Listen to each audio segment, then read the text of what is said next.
সম্বল ছিল মাত্র 2.5 বিঘা জমি আর একটা কুঁড়ে ঘর। সেই থেকে কয়েক বছরে রাতারাতি কোটিপতি শেখ জিন্নার আলী। ইডি অফিসার পরিচয় 1.5 কোটি টাকা তোলাবাজির অভিযোগ। টানা 12 ঘন্টা জিজ্ঞাসাবাদের পর নিউ টাউন থেকে সেই ভুয়ো ইডি অফিসারকে আটক করলো ইডি।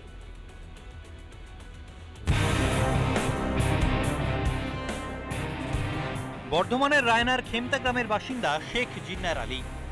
ইডি অফিসার পরিচয়ে 1.5 কোটি টাকা তোলাবাজির অভিযোগ জিন্নারের বিরুদ্ধে। এবার সেই শেখ জিন্নারের নিউ টাউনের বাড়িতে হানা ইডির।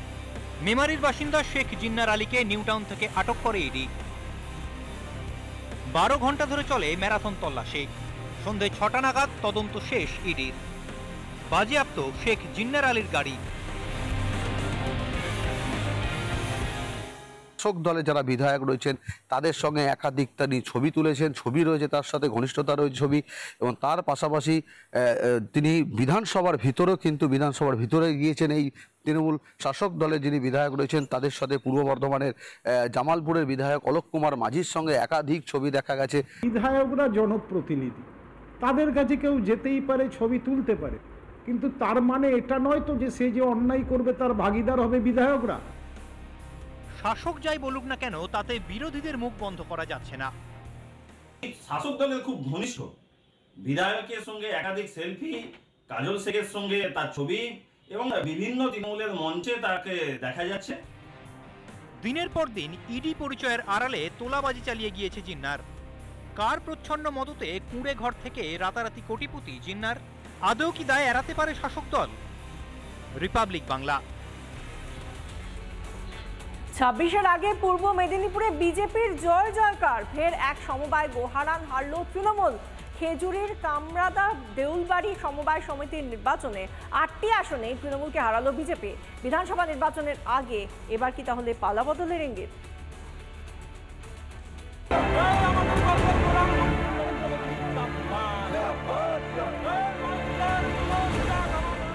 26-এর বিধানসভা নির্বাচনের আগেই বিরোধী দলনেতা শুভেন্দু অধিকারীর জেলার খেজুরিতে ফের ফুটল পদ্ম। ধুয়ে মুছে সাফ ভাসপুর।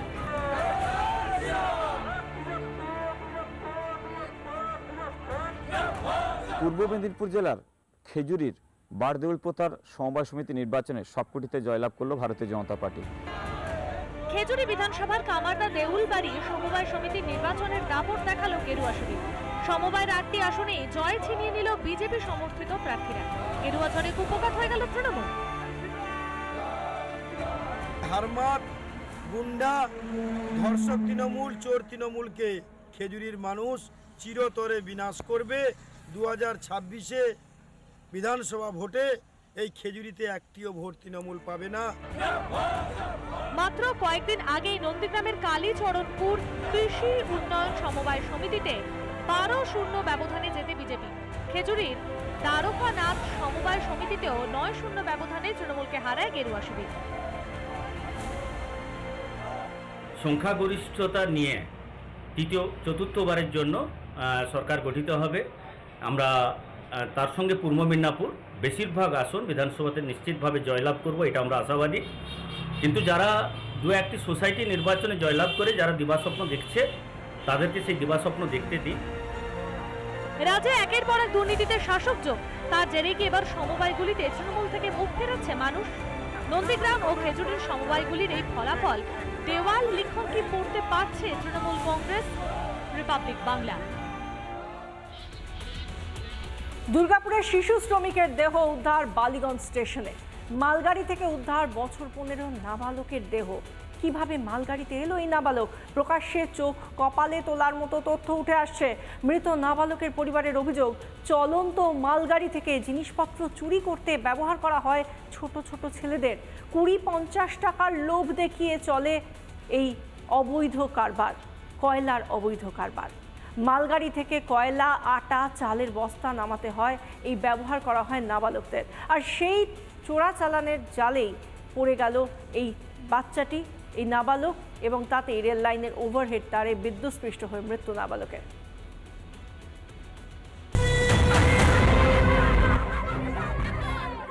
বাচ্চা বাচ্চা ছেলেগুলোকে প্রলোভন দেখিয়ে মালগাড়িতে চাপানো হতো। কয়লা হোক, চাল হোক, গম হোক, আটা হোক ফেলানো হতো, এবং তার পরিণাম একটি 15 বছরের বাচ্চা ছেলে, সে তার প্রাণ চলে যায়, বিদ্যুৎ পৃষ্ঠ হয়।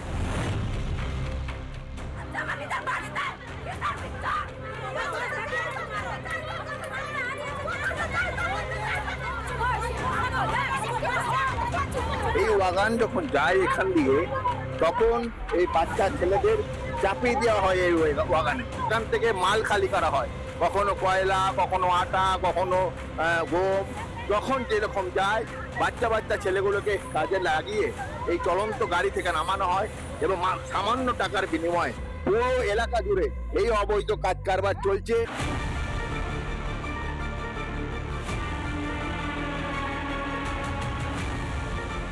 বেঘরে প্রাণ গেল সুরজিৎ রুইদাস নামের এক 15 বছরের নাবালকের। কলকাতার বালিগঞ্জ থেকে দেহ উদ্ধার হয়। নেতারাও যুক্তি আছে, নেতারা কোনো খবর দিচ্ছে না, বলছো পাশে আসে দাঁড়াচ্ছে না নেতারা, কিন্তু এটা আমাদের ছেলের গেছে, আমাদের কতটা কষ্ট হচ্ছে আমরাই জানি। এরপরই কার্যত ক্ষোভে ফেটে পড়েন কোকোভান থানার শালবাগান এলাকার বাসিন্দারা। কোনো ছেলেকে কয়লা ঢিলতে না নিয়ে যায়, আর কয়লা কেনা বন্ধ করতে হবে। হ্যাঁ, 2 নম্বরই কয়লা কেনা বন্ধ করতে হবে। না থাকে না, আমরা রাজমিস্ত্রির কাজ করি। হ্যাঁ, সেসিলিটি কাজে লাগাই, আর ফোন করে ডাকে নিয়ে যাবে বাচ্চাদেরকে। বুধবার সকালে ঘটনাস্থলে গেলে বিক্ষোভের মুখে পড়েন তৃণমূল নেতা নয়ন মালাকার।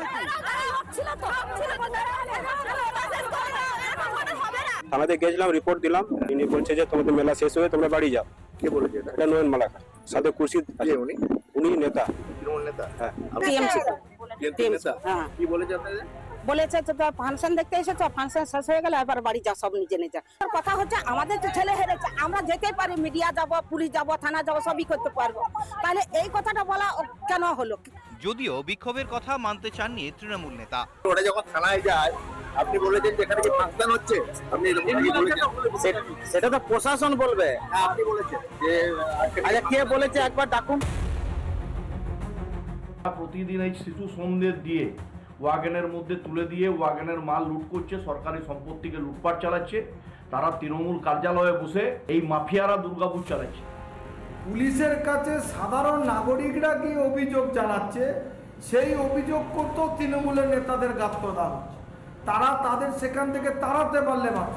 কেন মজুমদারের রিপোর্ট, রিপাবলিক বাংলা, দুর্গাপুর।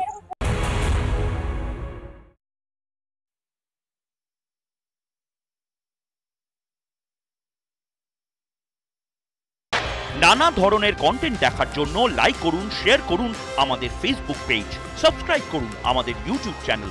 পাশাপাশি অন্যান্য ব্রেকিং নিউজের জন্য অবশ্যই চোখ রাখুন রিপাবলিক বাংলায়।